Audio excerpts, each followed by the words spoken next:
Scarves, banners, jerseys, green and white hoops. Tell me what year that was on the radio when Celtic won the league. Tell me in the comments if you remember it. It was on Radio Scotland. Anyway, the breaking Celtic FC news tonight is Leicester City midfielder, who's 26-year-old. He's in the perfect age bracket that Celtic usually go and get players. Niddy is not on the transfer list for Celtic, and they're not serious about getting him to the club. It has now been suggested the player that had over 230 appearances for Leicester as Celtic aren't looking to get him, thankfully. I think he's a player that I don't think would really suit us, but never mind. We move on. We have other options according to some sources this evening. Brendan Rodgers has been weighing up his options as we speak. One thing we need to talk about, Aaron Moy is obviously considering his own future. There's a lot of noise down under saying that he's looking to possibly retire, although no decision has been made yet by the player. No player is going to make that decision during the closed season. Rio Hatate, his agent, has come out today and said there's absolutely no chance of him going to Saudi or wherever. Matt O'Reilly, he's a player that could maybe move on this summer. There's obviously a number of issues that Celtic need to sort out. Before the last manager left, it was widely suggested that we were going to be looking for a defensive midfield player by the recruitment team, and that's something that is still being spoken about, and it is something that everyone spoke about. You know, it's like getting Callum to move forward a bit so that we can have a defensive midfield player sitting behind him. Speculation just now is obviously Marco Tillo. He is about in the door. Yang Young Hung, he is still wanting to come to Celtic. Big Odin is in the door. These are probably kind of squad players at the moment. I mean, especially Odin. Is Odin the type of player that's going to come in and maybe in a season or two step up to the mark? Could it be the fact that we've got a wide player, Dyson, who's maybe about to leave the club? We don't know. But Celtic always try and get players in first.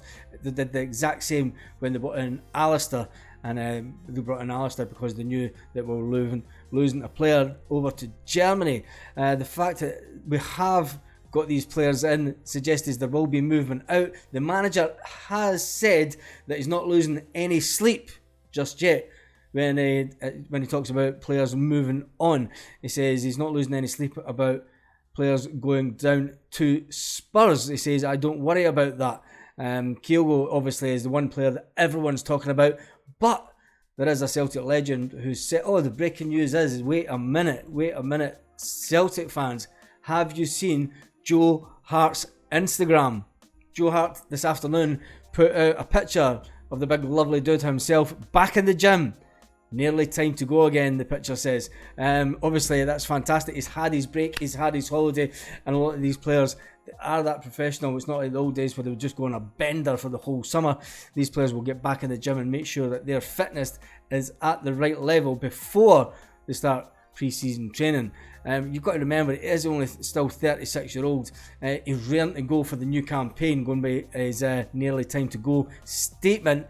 It was a big performer for us last season. A lot of people are saying that we do need to get in another goalkeeper as a long-term replacement for him, but being only 36, he's still got a couple of years left in him.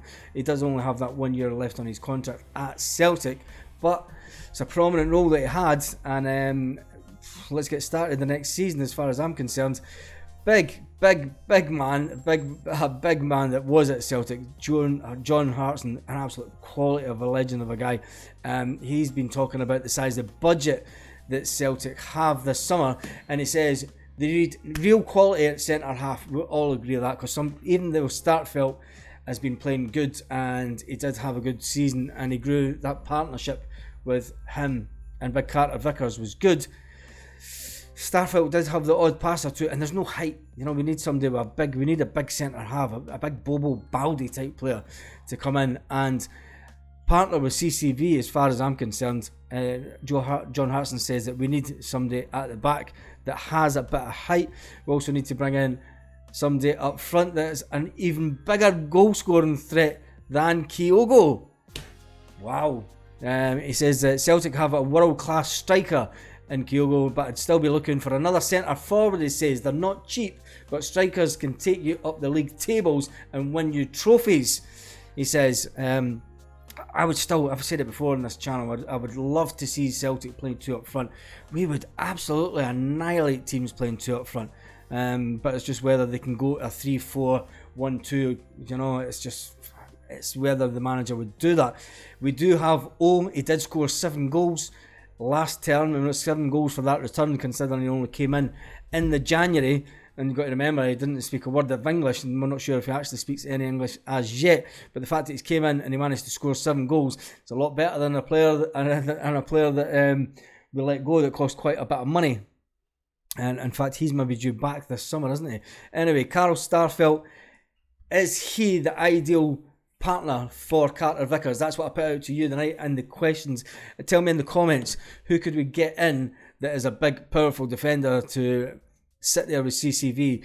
I think we've got really good money to spend. I think we need to do that. It is 2 areas of the pitch that we need real quality in. Obviously, Kyogo is good, but if we're going to go further in Europe, we really need somebody at the back that's quite dominating. And the fact that Celtic are looking at the central defence and also looking at a sitting, holding midfield player. We said in yesterday's video, somebody like Paul Lambert, you know, Craig Burley type player. He was more going forward, so that would allow Callum McGregor to go further forward. But yep, people used to say you could never get Paul Lambert and Neil Lennon playing in the same team, and they managed to do that quite well, Celtic. So let's see if there's any other news. Obviously, the big news is Joe Hart's back in the gym. Celtic, if they were to draw Newcastle in the Champions League, would that be a worry for you?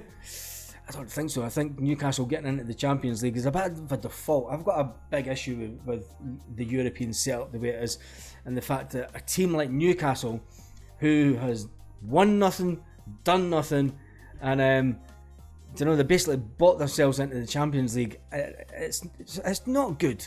Let's be fair. It's not good for the game at all. You want clubs getting into the Champions League at that level. You're wanting the best of the best.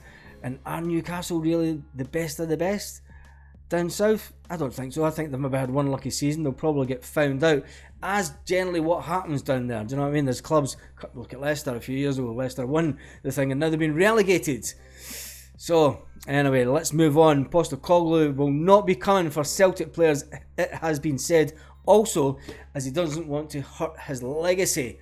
If you believe that or not about the man, I hope he doesn't. I would love to have a lot of thought and saying that, you know, Celtic were really, really good to me and understand exactly the legacy that I have there, and I wouldn't want to upset that. Kyogo Furiashi keeps on getting likened to everybody by some of the media down south. It's absolutely ridiculous, and they're saying that even now that he could be the next Iniesta. No chance. He's never going to be the next Iniesta, but you know, he is a fantastic little player. We're happy to have him at Celtic. He will be here hopefully next season. So tell me in the comments what you think. Who do you think that we need at the back? Do we need another defender? Do we need another striker? Do we need another striker in this summer? Tell me your thoughts in the comments, and I shall see you on the next video. It's absolutely cracking that the big man Hart is back in training already. You'll probably see a lot of the other players put on their Instagram that they are back also this week. It's all starting to heat up again. Thank God.